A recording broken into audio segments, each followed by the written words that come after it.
안녕하세요. 고변의 법률 꿀팁입니다. 오늘의 주제는 레시피와 저작권. 최근 SBS 방송인 골목식당에 나왔던 덮죽이라는 메뉴를 어떤 프랜차이즈 업체가 갖다 써서 문제가 됐죠. 오늘 할 이야기는 이렇게 TV에 나온 요리의 레시피를 가져다가 장사를 해도 문제가 없는지입니다.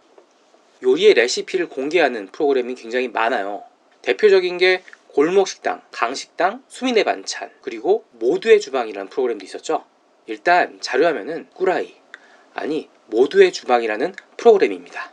여기 꿀음탕수육, 꾸부찌, 꿀합빵 같은 음식의 레시피가 나옵니다. 자, 세 가지 상황 한번 가정해 볼게요. 첫 번째, 제가 이 레시피를 가지고 유튜브 영상을 찍을 수 있겠죠. 두 번째, 제가 이 레시피로 음식점을 차렸다면 어떻게 될까요? 세 번째, 제가 이 레시피로 책을 펴내는 거예요. 요리책을. 이런 경우는 어떻게 될까요?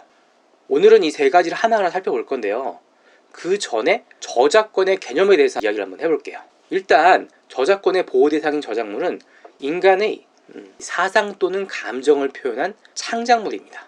그러니까 외부적으로 표현된 결과물을 대상으로 하는 권리예요. 그런데 요리 레시피는 음식을 만들기 위한 설명이죠. 특이하거나 창작된 레시피라고 하더라도 아이디어에 불과하지 창작물로 보기는 어렵습니다.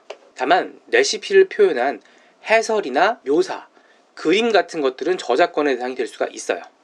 자, 첫 번째 질문, 방송에 나온 레시피로 유튜브를 찍으면. 자, 일단 제가 예전에 모두의 지방에 나온 꾸부찌로 유튜브 영상을 하나 찍어서 올린 적이 있죠. 레시피는 아이디어나 설명이지 기본적으로 저작권의 보호 대상이 아니에요. 따라서 제가 만든 유튜브 저작권 침해 없습니다. 두 번째, 제가 꿀음탕수육, 꿀합빵, 꾸부찌 이런 방송에 나왔던 메뉴로 음식점을 차려서 장사를 한다면 어떨까요? 이건 두 가지로 나눠봐야 되는데요. 일단 음식 자체, 예를 들어서 탕수육인데 그 레시피가 그냥 꿀음탕수육 레시피인 거예요. 아무런 문제가 없습니다. 레시피가 저작권의 보호 대상인 창작물이 아니라니까요. 그런데 메뉴명을 그대로 꿀음탕수육, 꿀합빵, 꾸부찌 이렇게 만들어서 팔아요. 이런 나쁜. 이것도 이 메뉴 이름들을 상표 등록을 했다면 모를까? 그렇지 않다면 단순히 이름만을 갖다 쓴 것만으로는 보호받기가 쉽지 않습니다. 다만 이 메뉴명만 갖다 쓴 게 아니라 모두의 주방에 나왔던 영상이나 사진 같은 것을 같이 갖다 썼다면 허락 없이 이용한 거죠.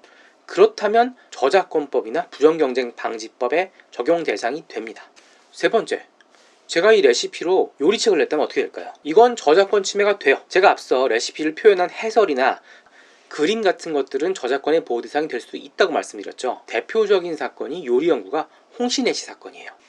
요리책에 실은 저작권을 가지고 홍신혜 씨가 원고가 돼서 소송한 케이스도 있고 형사 피소를 당한 사례도 있었어요. 그래서 골목식당 덮죽 사건도 사실 윤리적으로 문제가 있지만 법적으로 문제를 삼긴 어려워요.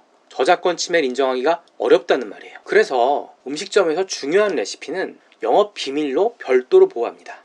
물론 영업 비밀이니까 비밀로 다뤄야죠. 비공개로. 음식점의 소스, 예를 들어서 신당동에 유명한 떡볶이집 있죠. 거기에 들어가는 고추장 양념, 아니면 냉면집의 육수 같은 거, 이런 게 대표적이죠.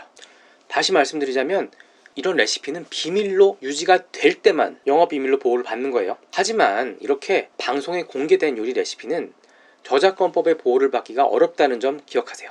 고변의 법률 꿀팁 도움이 되셨나요? 도움이 되셨다면 구독하기 눌러주시면 감사하겠습니다.